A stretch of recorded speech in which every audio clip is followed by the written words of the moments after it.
What was it like for you to know that the last time you had your blood sugar checked, it was normal, and technically there's no diabetes based on that number? Did you ever think that was possible? Mm, mm, to some degree, but to actually go through it and you come in one day and the doctor tell you to sit down and ask you what have you done because your numbers are just amazing. Yeah, How did you do it? You ran 11s for 3 years and above, and you was dropping, but now you have dropped totally down to 4 point something, and he was like, keep doing whatever you're doing. But that's right. like I said, I cut out a lot of the stuff that I was eating, stress. I let a lot of that go. Because one thing I learned in life, whatever you can't control, let the man up above deal with that. Hmm. And That's right. I did do a lot of that, and just change the way that I ate. Welcome to the Protecting Your Nest podcast. When I entered the medical profession, I was ready to save the world. I was a new doctor, and I just thought with my newly found medical knowledge, I would be able to have the expertise to help my patients who are suffering and not only help them heal, but to motivate them so that they'd be eager to take my advice. I later learned that there are many things that keep my patients from making the very lifestyle changes they will need to be successful in achieving their health related goals. I learned I had some blind spots in understanding what challenges have prevented them from achieving their goals, blind spots in how they needed to be motivated. Now I've gotten much better in this area, but even when I, wasn't an expert at motivating patients, one of the things that I needed to worry about was not just how to motivate them, but how to plant seeds. So no matter what, no matter how good I was at this, I wanted to plant seeds with each and every patient about what they needed to do to reverse chronic medical conditions. And that is the seed of lifestyle change. So today, I wanted to introduce you to one of my patients and his beautiful fiance, who initially heard my advice, but when I first met him, he wasn't really ready to make change. But that seed I planted was very helpful because when he was ready to make change, he ran with it. So today's guest is Detric McCullough, and he's with his lovely wife, Angela. I should say fiance because they're not quite there yet.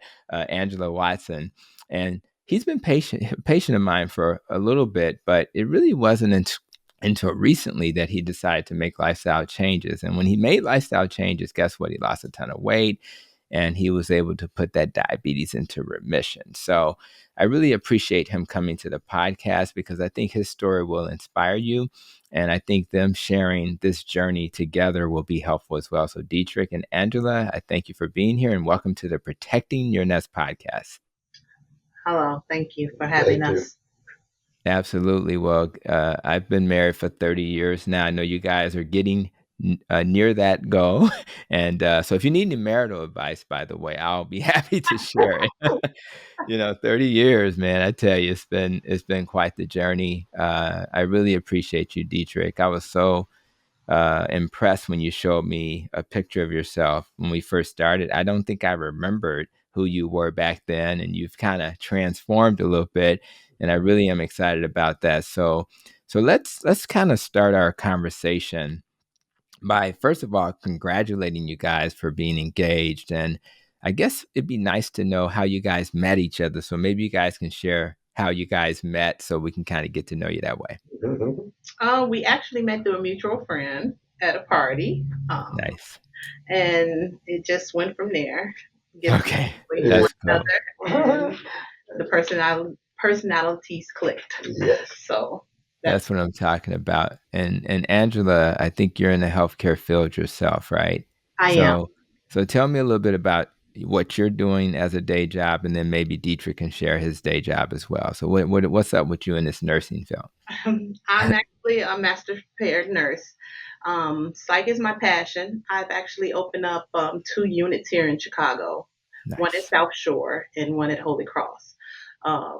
I actually do HIM right now, so I'm behind the scenes in the hospital.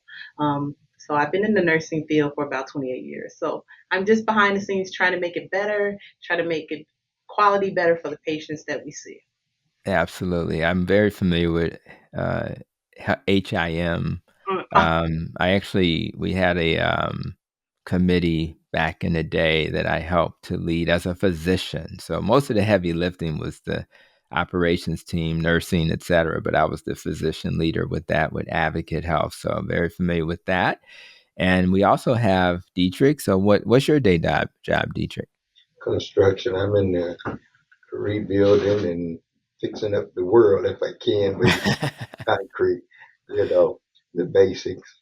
Yeah, that's cool. Well, we definitely need you to do that. That's something I don't want to do, so I'm glad you're doing it. So it's actually phenomenal. So let's go back just a little bit. Detric, where did you grow up? And do you think, is there anything about how you grew up that affected how you became the man you are today? Yes, I grew up on the south side of Chicago, not too far, 76 in Sealy around there. And I think my upbringing made me the person that I am today with my mom, my grandmother, father. But he dotted in and out until he Right. decided he was ready to let's make it right. But yeah, other than that, I mean, it was the way that my mom raised me and my grandmother basically. But I remember before I became a diabetic, and your mom used to tell you, don't move till you eat. Don't do this till you eat. You gotta eat all your food. And so me and her was having a conversation one day when I became one. I said, you know what?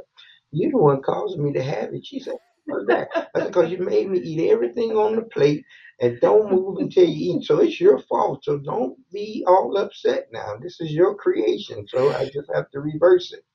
Yeah, I love that because that's how we show love. We wanted our babies to be full, had to eat everything, and you definitely had a big fat starch on the plate. So they did it out of love, but unfortunately, they didn't know what we now know. So, in fact, I released a video short the day of this recording. They talked about rice and how such an innocent thing. In fact, the lady who asked me the question, she's with the 5 Minute Body YouTube channel. Rena, she said, "Listen, I'm Indian. I'm from India, and we eat rice all the time, but it just wasn't working for me. So it's important that and that's why this podcast is important. Let's talk about the things that we think are okay, but they're not okay for us, and we need to make changes. So totally there. Angela, were you originally from Chicago as well? I am. I'm from the South Okay. Side. I grew up in Inglewood, Okay. South Inglewood, I guess. And again, I also had problems with weight. So before I met Dedrick, I had lost like 80 pounds. That's amazing. Um, Amazing that you had a transformation as well. And for those who are, hearing this in another country or, another part of the world, Inglewood is considered one of the toughest neighborhoods in Chicago. But the thing I want to bring up about Inglewood is the life expectancy. It's at 60 years. And at Streeterville, which is only 6 miles or so away downtown, life expectancy is 90 years, just so you know. So that's really striking. And that's why it's so important that every community hears these messages so that that's a 30-year life expectancy difference. So again, your zip code defines your success in life in terms of longevity. And it's really amazing to know that's true, and that's why this is so important. So here's a fun question for both of you guys. If you were an animal, right, which animal would you be and why? You want to go first? You can. Um, I would be a because I'm easygoing, but I guess I would say a cheetah Okay. because I like to I get like. around fast. I'm always moving. It's a difficult one for me. Yeah. The cheetah. Um, I guess I would be a I cheetah. would go with a cheetah. I like Because cheetahs. I like to Okay. move, and they're always moving, and they're slender. They have a good physique, so and that's what I strive to have, a good physique. It's not about physicality for the weight loss. It was more for the health reason because I want to be around, and I wanted my comorbidities to really minimize them. They didn't go all the way, but they're menial now.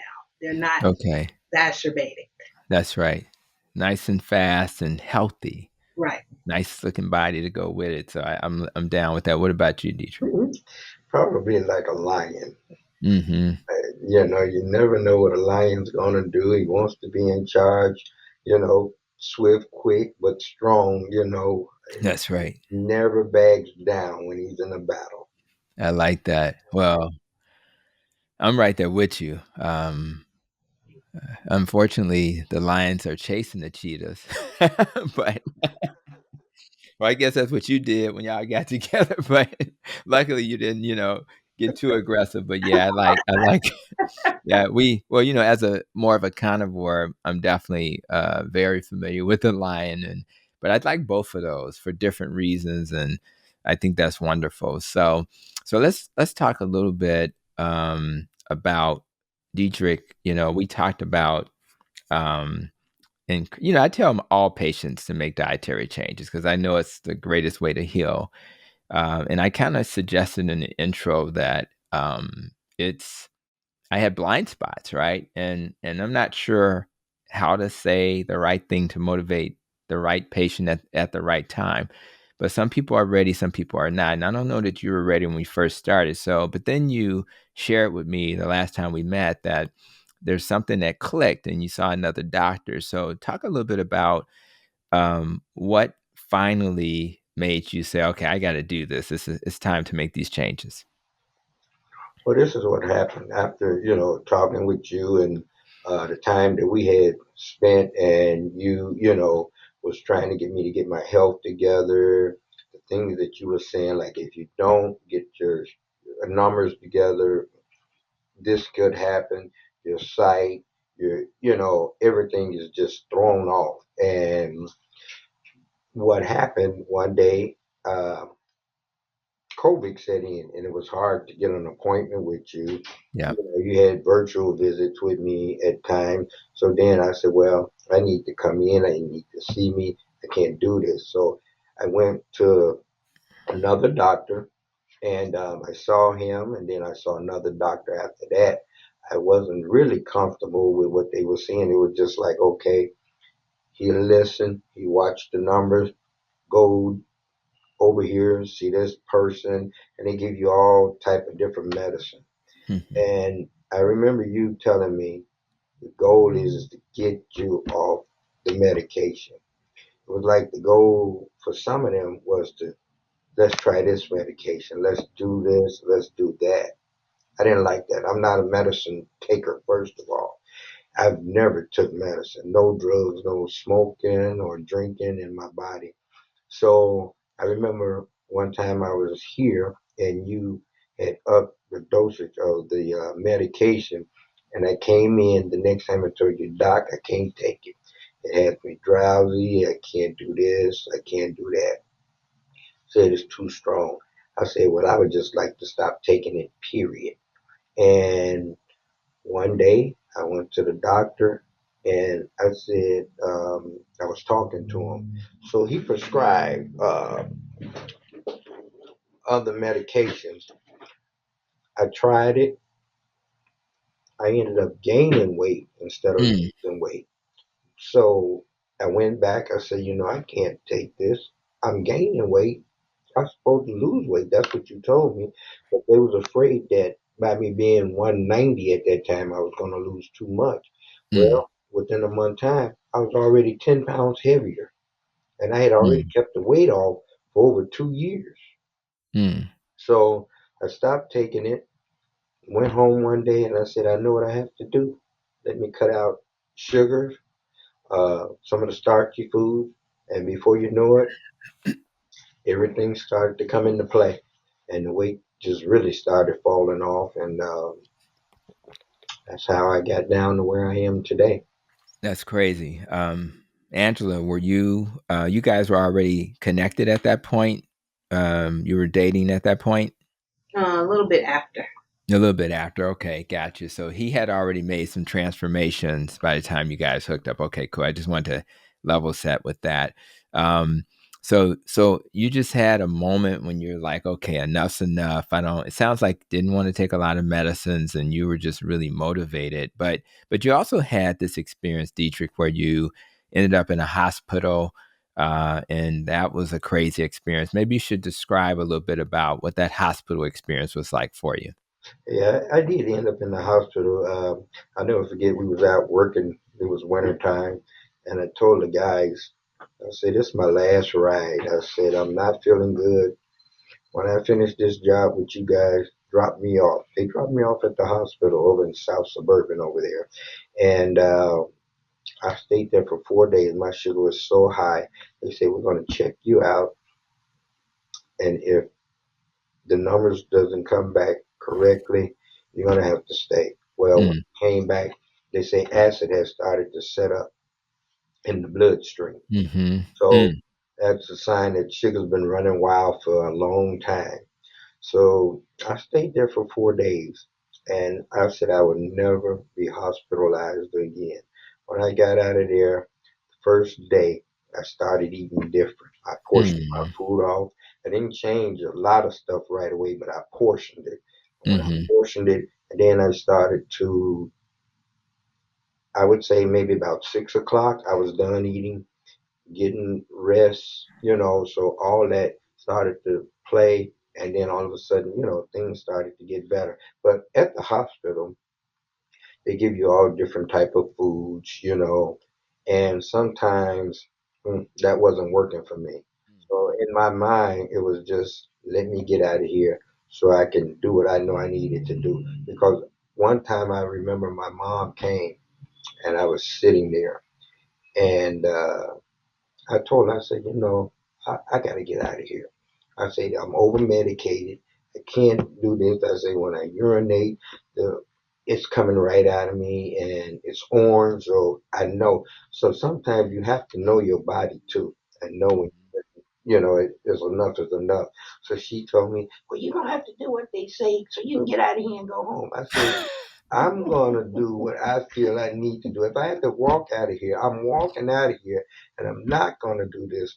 So they did release me during 4 days, and all the medication that I was sent home with, I did not take because I knew when I was there, I was over medicated. I went home, I started on my 2 pills like I was at first, but I'm going mhm, to tell you, sometimes stress could cause a big factor mhm. in your situation with diabetes. So I remember I was going through a situation. I just let it go. And all of a sudden, my health started to get better and better.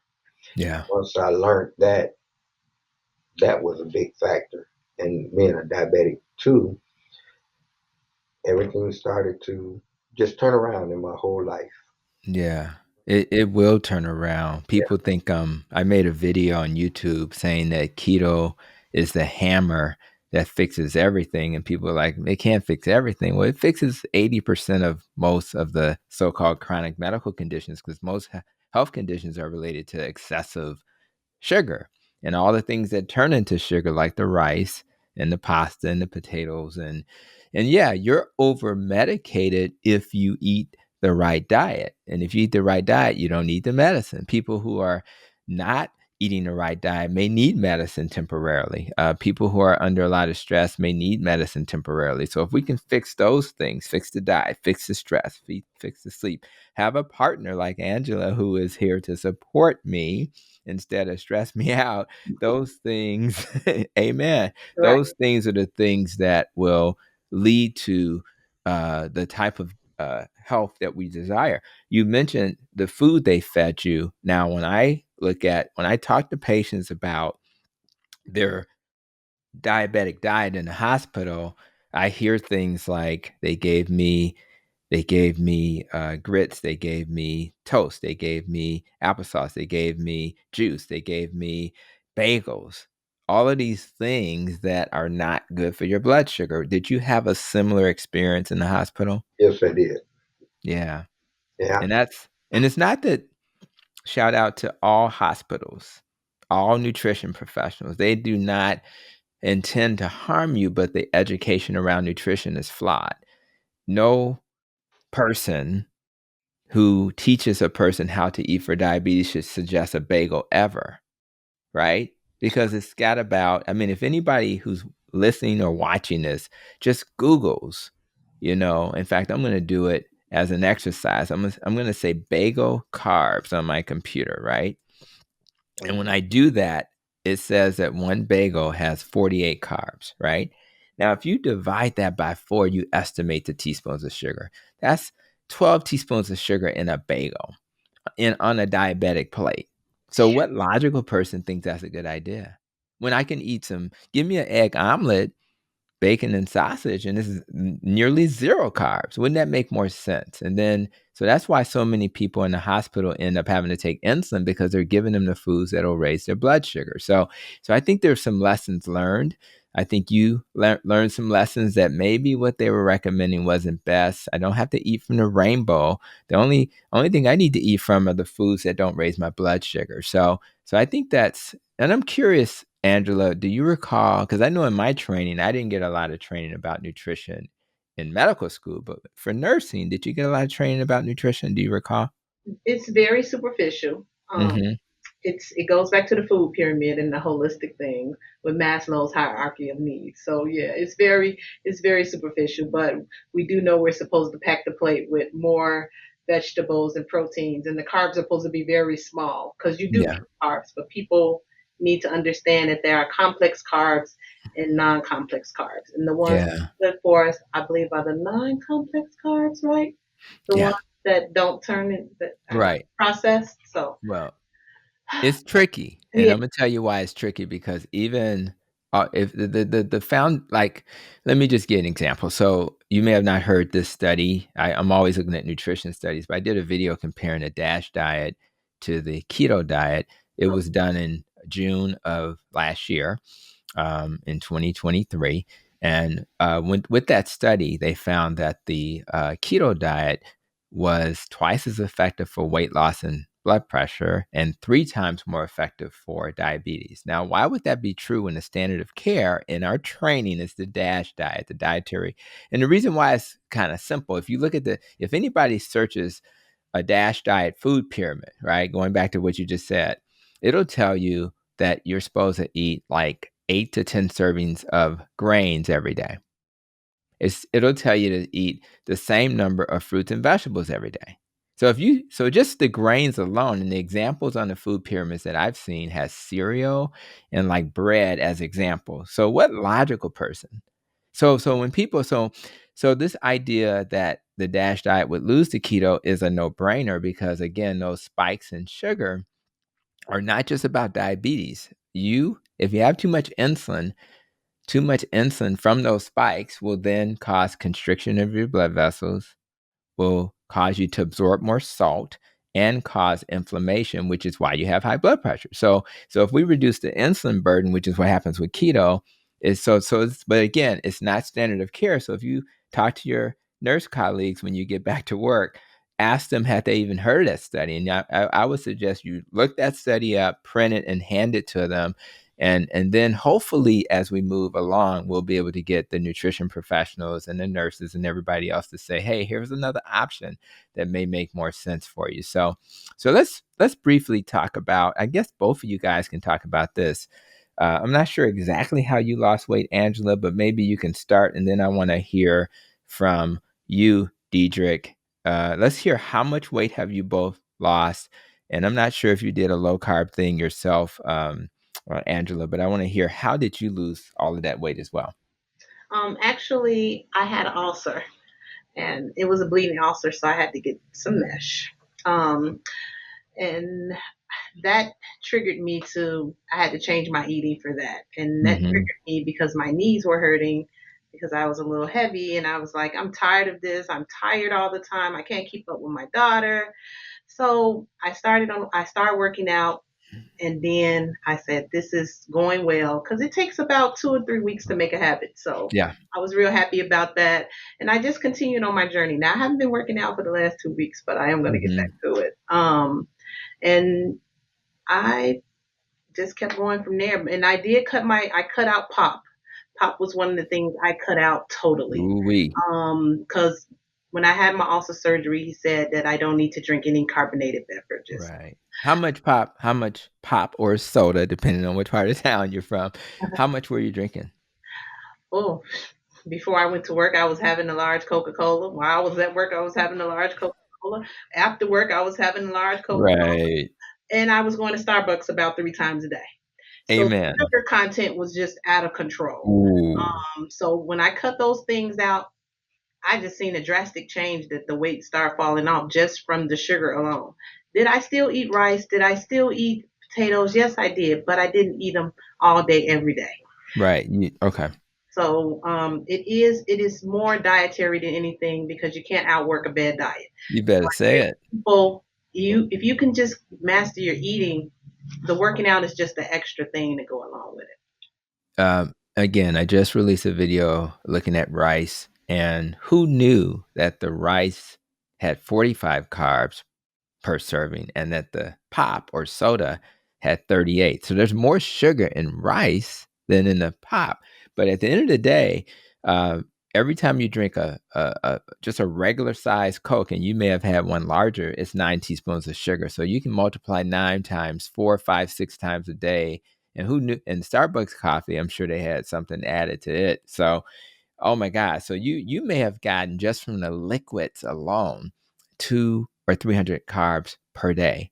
And you can't, and if you divide that by 4, if it's 200, that's 50 teaspoons of sugar just in your drinks, let alone whatever you. So, because that explains a lot. And then, of course, exercise. I celebrated a patient this past week who only really did exercise and had lost a ton of weight. So exercise is important, but again, it's hard to out exercise a bad diet. So I 100% agree. What about you, Detric? How much weight did you lose on your journey? Over 110 pounds. I was 310 when I first Mm. started out. And I mean, by the line of work that I was in, it helped too also when I decided to make the change Mm, mm, and what I ate and how I ate and what time of day I ate. And 'cause I remember I used to always try to lose weight, but I was never successful in that area mhm, until I got, you know, diagnosed. But after going to the doctor and taking different medications and then talking with you, and then I remember one day I did come to see you. You set up a chart on my phone with how mm, the carbs and the breakdown of proteins and everything. And I started to follow that chart too also. So that helped me a lot. And a lot of my family members, because it runs in the family very bad. mhm. I was telling them I went back and said, I got this doctor here. He came highly recommended. He's into reversing diabetes and getting you off the medications. You know, it's a few patients that I know that he's mentioned that, hey, they don't even take medication no more. So That's right. everybody was, oh, I got to try it. I got to try it. So after I started to do what I needed to do, and then listening to what you and I used to talk about when I came for my visit, everything started to come into play. Like I say, once I got hospitalized for the first time and the last time, that was it for me. I Mm, never been in the hospital before but to visit somebody, and that was good enough. Me in the hospital on the other side of the door, mm. strapped to a bed with a burglar alarm, where when I stood up, they come in there and tell me, where you going? What do you mean? What are you doing in here? Oh, y'all got a burglar alarm on me. So it's like a GPS. I'm getting out of here. But yeah, but I just woke up, like I said, when I left the hospital, I just wanted to change. And when I did decide to cut back on a lot of things, you don't have to eat everything, just kill the hunger, and that should be enough. And I became a nibbler, Yeah, a little bit here, a little bit there, maybe an hour or two later, I have a little bit of this or a that's little right. bit of that. And like I say, the weight just started to fall off. It fell off so fast, my mother thought I was sick. Yeah. She say, "You drop weight so fast, I'm concerned you might need to go to the hospital and get yourself checked out." I said, "Well, it's not cancer, it's not this." I said, No. "It's just that I changed. I don't want to eat this, I don't want to eat that." And I ate a lot of oatmeal though. And for some reason, people Well, but started saying that's okay. that Like oatmeal. whatever works. Like you don't have to like a lot of people we have these rules, Mhm. keto rules. And at the end of the day, we're into results and the totality of foods that you eat for you allowed you to have some oatmeal. Oatmeal is about 28 to 32 carbs per serving, right? Well, I mean, but what were you eating before you were eating the oatmeal? I mean, you were Uh, eating who every, knows, right? yeah, everything. Yeah. And So, I know one time when I was talking to you, I tell you, I say, man, I'm a big orange juice drinker. I have a gallon, almost a yeah. half gallon at the table with whatever I drink. You say orange juice? That's the devil. That's nothing but the devil. Yes. And I cut out orange juice. That's a big part of, Yeah, it's a lot of sugar in that's juice. right. You wouldn't really know. Sometimes It's you think, let me get a juice instead of a pop. You mm-mm. might have It's the same. no win. There's no win. You So, go from 9 teaspoons down to 7 teaspoons, but it's just sugar. So we need to be careful how we feed our babies because we give our babies all of this juice and we don't even realize that we're giving them sugar. That's all we're doing. So I'm 100% there. You lost 110 pounds. How many pounds did you lose, Angela? I lost 75. So we looking at 185 pounds gone from when we put you guys together. That's another human being, you know. Yes. Oh my goodness. I'm loving all of that. It's just now let's transition to the A1C. I'm not sure, Angela, if you had anything you had to fix, but this gentleman, I remember your A1Cs, your diabetes numbers were in the 11 range. And the last time we checked it, not only was it not in the diabetic range, it wasn't in the borderline diabetes range. I recall it being in the 4.5 or 7 range. So uh, that's insane. So what was it like for you to know that the last time you had your blood sugar checked, it was normal, and technically there's no diabetes based on that number? Did you ever think that was possible? mm, mm, to some degree, but to actually go through it and you come in one day and the doctor tell you to sit down and ask you what have you done because your numbers are just amazing. Yeah. How did you do it? You ran 11s for 3 years and above, and you was dropping, but now you have dropped totally down to 4 point something, and he was like, keep doing whatever you're doing. But That's right. like I said, I cut out a lot of the stuff that I was eating, stress. I let a lot of that go. Because one thing I learned in life, whatever you can't control, let the man up above deal with that. Mhm. And That's right. I did do a lot of that, and just change the way that I ate. Yeah. And Angela, got it. I wanna hear Angela, did you solve any problems? I know you lost a ton of weight. Did anything else get better for you? Oh, yes. I move a lot better. My blood pressure went down, but she didn't take me off my medication yet. I'm still Mhm. working on that. Um, and I don't have the joint pain anymore. Okay. And I just feel a lot lighter, and I just feel my self esteem went up. I didn't have low self esteem, but I think when you feel good inside, it just shows on the outside. Uh, You glow. And yes, the inflammation goes away. So any you may not reverse arthritis, but you certainly gonna feel better. And you're right, you do tend to have a little bit of a glow when you take care of yourself. Being 75 pounds lighter will make anybody start glowing. And just being able to do more things and having that energy. Um, I just want more people to have this opportunity to heal, and I'm just happy you guys kind of found this lifestyle approach when you found it. It's just such a inspiration, and because you both touch a lot of people. One in the concrete business, and you're talking to your buddies and the people who are doing work, or maybe you're working on a project, you meet people and they hear your story of healing. And then obviously in the world you live in, Angela, and you're dealing with healthcare issues, you're always talking to people, you're in the health field, and somebody's going to get inspired. So it's always nice to know that there's others who may be touched by this. But one of the things I want to really emphasize with this episode is that this is a journey. When it comes to blood pressure, Angela, it takes a while for those blood vessels to heal. So that constriction I mentioned earlier and all that salt coming in and that inflammation, once that settles down, then your blood vessels will start making nitric oxide again. And once you make nitric oxide, they'll start to expand and become more elastic. But the most important thing I can say to you, because I take people off medicines all the time, is you have to nudge your doctor towards that. So when you see those blood pressures getting better, you have to let them know, hey, I'm interested in not taking medicine. And doctors are not trained to de-prescribe.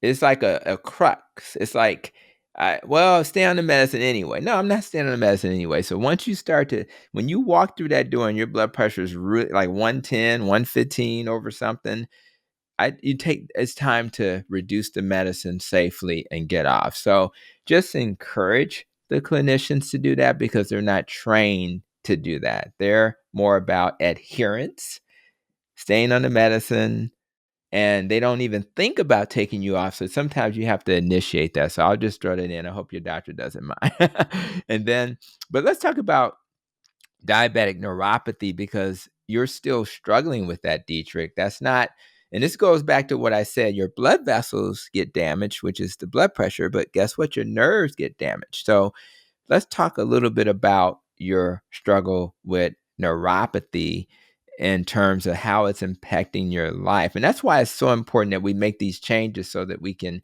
get ahead of it. So tell me a little bit about how that's been for you. Neuropathy is nothing you want to experience. I mean, I've never had pain like this before. Like I say, I am a fighter and I have fought through a lot of things, but neuropathy is one that's a great, great challenge for me. Some days I can't walk unless I take medication. You know, you take the medication, but then you can't work because it makes you drowsy. You're falling asleep. So it's a very, very hard thing to deal with because, like I say, the pain that you get in your feet and in your hands, you go numb. You got to be careful. You can't walk around without shoes on. You know, you just got to protect yourself at all times. Like one time I was working and I took the glove off. I had hit my hand, but I didn't know I had busted. When I took three of my fingers was busted, bleeding, and I couldn't feel it. And I went to pour alcohol on it. You know, alcohol on an open wound hurts. I didn't feel anything. It was just like looking at someone pour some water on my hand to clean them off. So that's how bad neuropathy is. So it really puts you in a position in life that you crippled in one way, but if you take the medication, you crippled in another way. Yeah. So if you can control your sugars and get everything pertaining to becoming a diabetic under control before you get to this point in life, it'll save you a lot of pain, frustration, and aggravation because it will affect you. And I mean, it's mine too. It's just something you never want to deal with. And I mean, I'm in a battle every day. If I don't take medication some days, it's just brutal. I could break out in tears. But, you know, like me, I play the drums every Sunday. And to feel Mm, that impact on my hands, if I don't take medication, I can't make it. It is painful. It's yeah. painful. Yeah, and Thank you. you know, just like when you take the medication, it's going to wear off. Then you got to take some more if you want to keep going. And neuropathy, I'm gonna tell you something.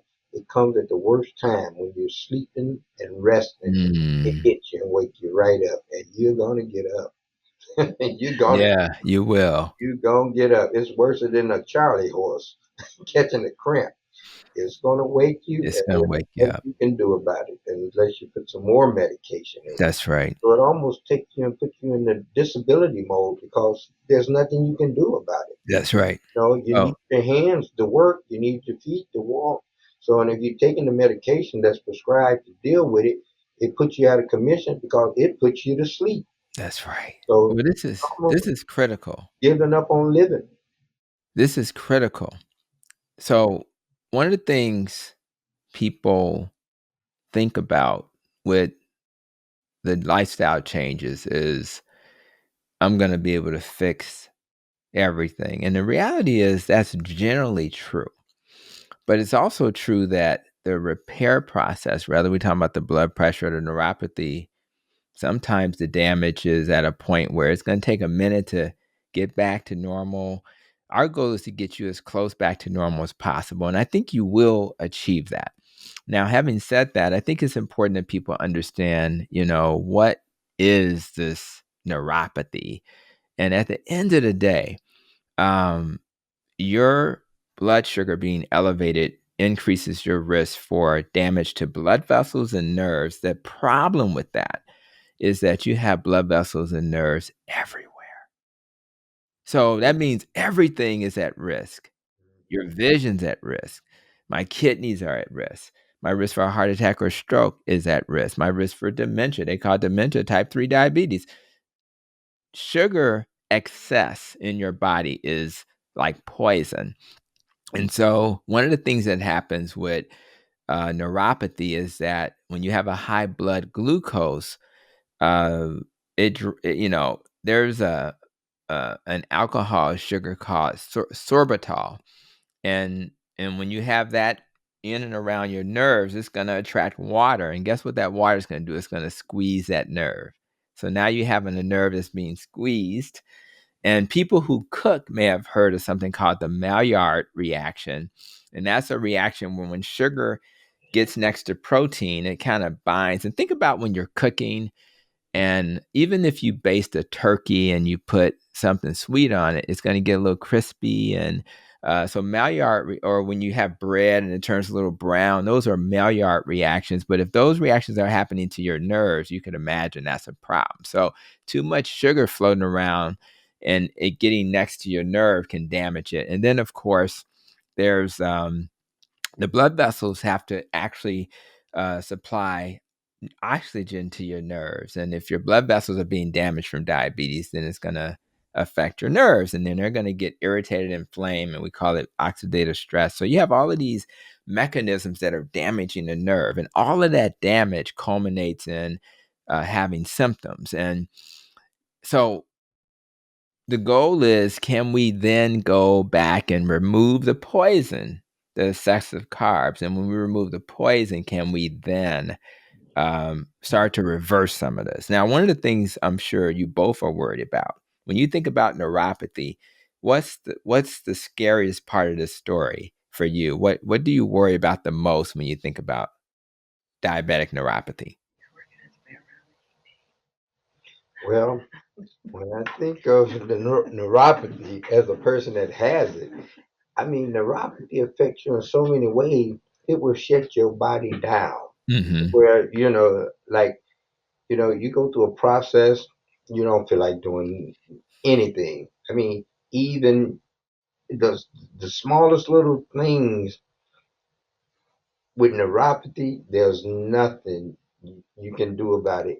Neuropathy makes me just want to take my medication. If I could feel good for 15, 20 minutes and I start feeling good, wherever I'm at, don't touch me. I just want to sit here. I don't want to go nowhere. I don't want to be bothered, you Okay. know. So, and it shuts your body down. When I say shut it down, it shuts down organs and stuff that you wouldn't imagine that you use daily. You know what I mean? And whew, you have to minimize the medication because the medication is so powerful. That's right. Whew, that's why I understand now when you used to tell me, if you don't get it under control, medication gonna help one way, but it's gonna affect you in other ways. That's right. You don't want that to happen. Mm-mm. You don't want it to start shedding organs down and Mm-hmm. messing with like you say, your kidneys is involved, your eyesight stuff just starts Mm-mm. going. It's painful. And Well, like me, I operate so much heavy equipment. that's I right. can't even get into the equipment unless I'm medicated. And then that's not good to be in equipment and you're medicated. So now I have to fight that neuropathy, That's right. deal with that pain until whatever we're doing is done, then I'll take it. I think there's hope, and I believe there's hope, and I'll share that I think it'll continue to get better. I'll share some tips in a moment, but Angela, anything that scares you about it that comes to your mind? For neuropathy, for me, I think it's the hitting, like you said, hurting yourself and not knowing. And for me, it's not being around to not know where he may have hurt himself.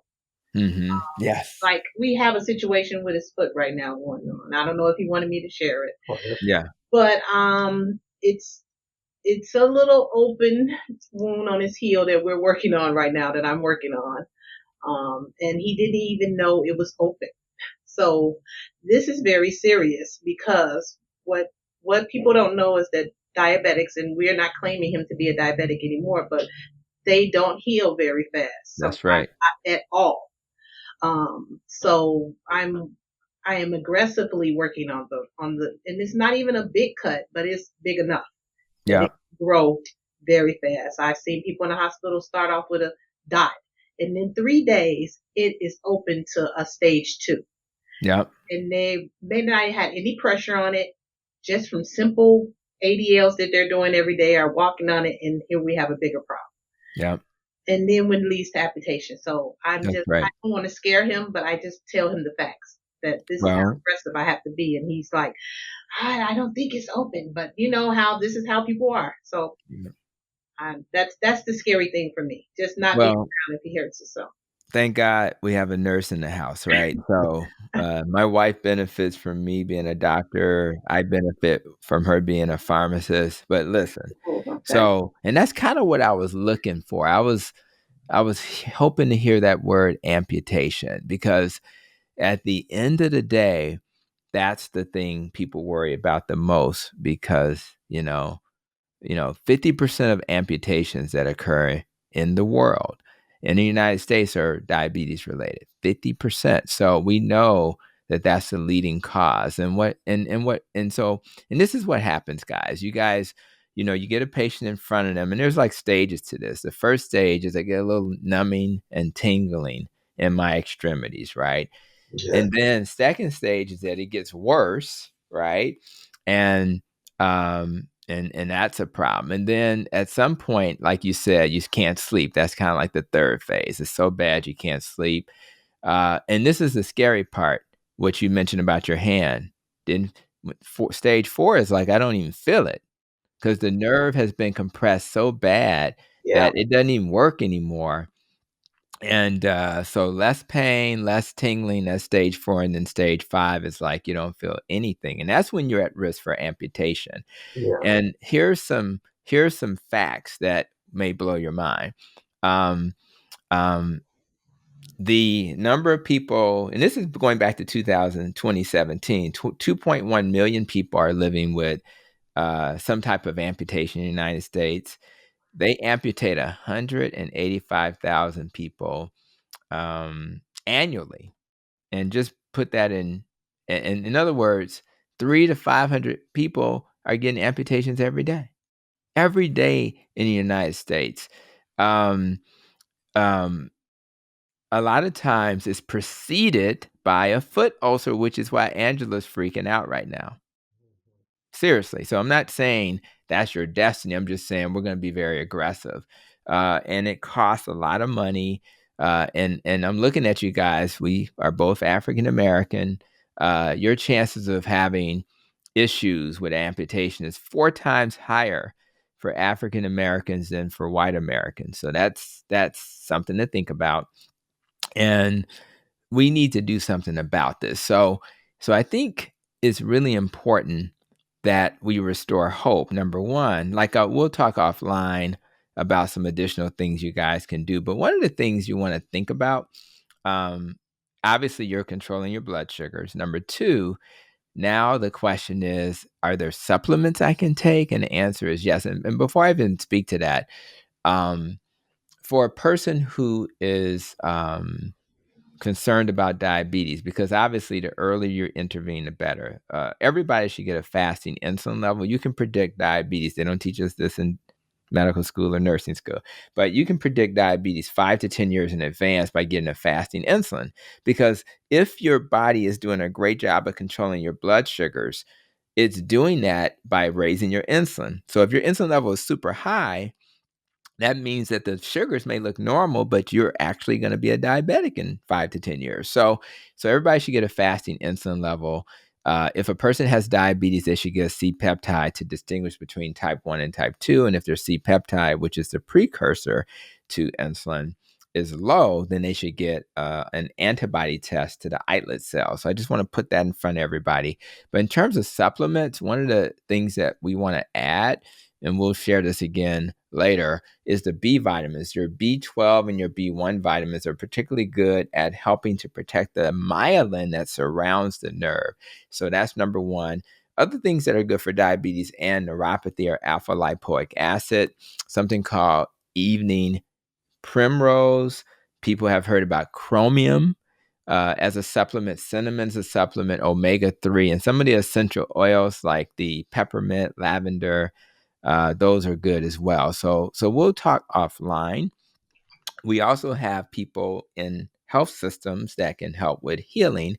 We got wound clinics and things like that. So we can, in that same building where you see me, that we have things like that. So I just want to put all that in front of you. And we have things. So we have to be aggressive, but the most important thing is to remove the poison, which is the high sugar in the diet. So my next question I want to touch on really quickly is, I know Angela shared some of the things that improved in her life, but for you, Detric, any other areas of your life that improved since you've lost this weight, you've normalized your blood sugars, although you're still struggling with the neuropathy? Anything else? Well, um, yes, improve my wardrobe. Ah, You done lost weight. That's expensive. When you lose weight, when you go from 310 to 200 pounds, ah, try that on the side. that is hilarious. Yeah, but no, I mean, I feel better, look better, and it's a good feeling minus the neuropathy. Other than Right. I mean, I'm happy, if I didn't have neuropathy, everything would be great. And like I say, my biggest fight now is how do I come up with something, or maybe on my part, that will help me even more deal with neuropathy, that will put me at ease, and maybe I could share that with some people. Because I That's right. remember when I first started to really get hit with neuropathy, I didn't know of any medication because, it was COVID time. And I remember, like I say, talking to you. I was out of town and we had a conversation over the phone. And you say, I'm going to tell you right now, you better get it together. And Yeah. at that time, the way that I dealt with it was warm water and heat over. Mm-hmm. That's how I kept it under control. And it was months had went by before I even was on medication. So Mm-hmm. to deal with it in the beginning and you not know how to deal with it, I think I did pretty good because right away I found something that, because the symptoms, another one was you feel cold and you're not Mm-hmm. really cold. I would tell someone, grab my hand, grab my feet. Oh, you just as warm as, and you don't feel it, but your body's, sending you signs that you're cold, the fingers are numb, the toes are numb, So, but other than that, I have learned how to deal with it a little better. Like I say, I'm not a medication taker. So days that I try to stay away from the medication. I soak my feet, and I go from the knee down, and it feel like Mhm. when you get that. One thing the wound doctor and them did tell me though, circulation is the best thing in the world. Because That's right. I went to see one young lady. She said, I'm going to check your circulation because I'm here to Mhm. cut your feet off. No, you're not. She said, so when she say you must get massages. I said, yes, I do. Sometimes at night, I'll go from the knee down and just squeeze Mhm. my leg. Yep. You can Yep. feel like it's just like a tube of toothpaste. You can feel it just Yeah. it, and man, you start to feel the tingling in your toes from no circulation, and then till where it is circulation. Yeah. Yeah. I love all of that. Angela, I appreciate you. I'm sure some of that massage comes from you. Well, But, yeah, I actually got him some SCDs at home. Yeah. yes, And yes, I have him a foot Foot massager massages. at home, and I yes.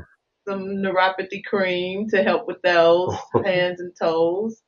So Okay. that's just helping with some non-medication modalities, hopefully, and he says they feel pretty good. So I'm just Yeah. and we can continue on that. And we're seeing a herbalist now. So Absolutely. I love all of that. I think again, when anytime I interview a patient for the podcast, it becomes a little bit of a clinical visit. So there'll be some sort of things. So we're going to be looking at potentially, we're going to keep doing the diet, and we know movement's important, not just from massaging going to the limb, but also movement. Smoking, for those who out there who smoke, smoking's a problem. You don't want to do that. I think medicine is bridge therapy. I do see a day when you won't have to take the gabapentins and Lyricas of the world, because those medicines are bridge therapy. They don't really solve the problem. They just help with the symptoms. So, but we're good with that. Sometimes we'll do a repeat test where we say, well, we know that we need circulation to the nerves, so we may have to do a vascular ultrasound just to see where things are, because sometimes you have to go in there and open up the leg, the circulation a little bit. And I think if we do all of these different things in total, I think that that'll be the path to healing. Sometimes you even have to see the vascular doctor. So I think we're going to have a plan for you, and for those who are checking us out. Those are the things you want to talk to your doctor about. I think as we get close to wrap up, I'm curious, for both of you guys, if you were to say something to my audience concerned about diabetes, concerned about neuropathy, weight loss, any advice, any tips you would give them that would inspire them a little bit? I would say if you go to the doctor, and like me, I was borderline. Well, being borderline is one thing, to cross the line is another. So if you can start working on your health, just eat right, basically, try to eat right and do whatever you can to minimize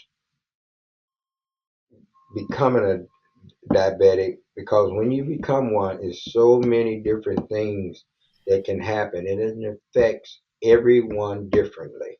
Yeah. Like I had my cataracts replaced both. I was driving down the street, and all of a sudden, every day, the vision started to fade more and more.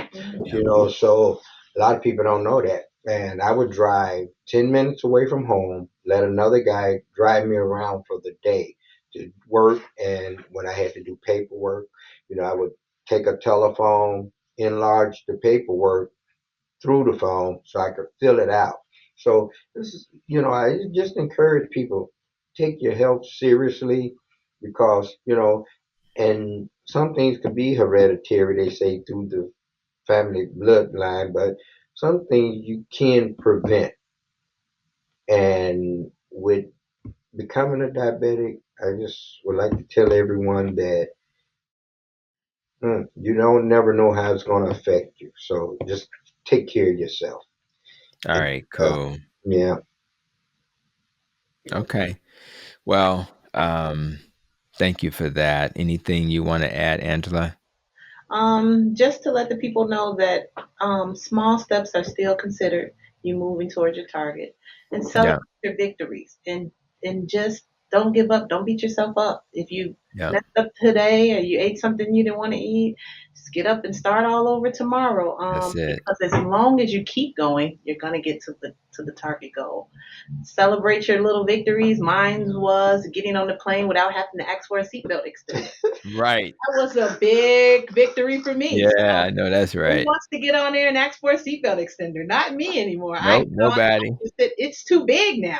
So and just take care of yourself and make small steps. Small steps lead to big victories. I love that. Great way to motivate folk, incremental change. And real quick, protecting your nest is all about nutrition, exercise, less stress, more sleep, Yes. protecting our thoughts, and making sure we recover from trauma. And the rope talks about having healthy relationships like you guys have, avoiding organisms and pollutants that harm us, and also protecting our emotions and making sure our life experiences serve us. So anything with those uh, parts of the acronym that you guys want to focus on over the next year?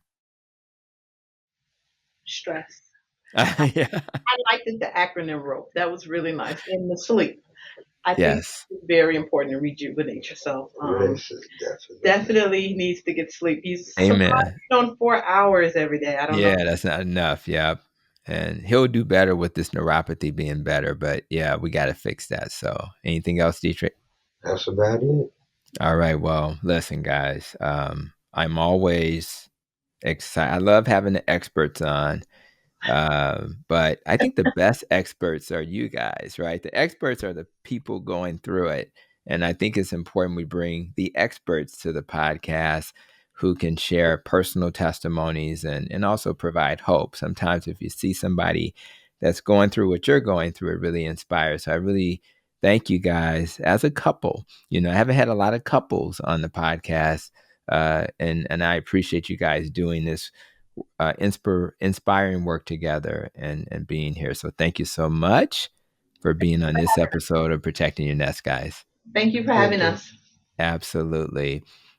So, you know, this has been fun, guys. My hope for this episode was to restore hope.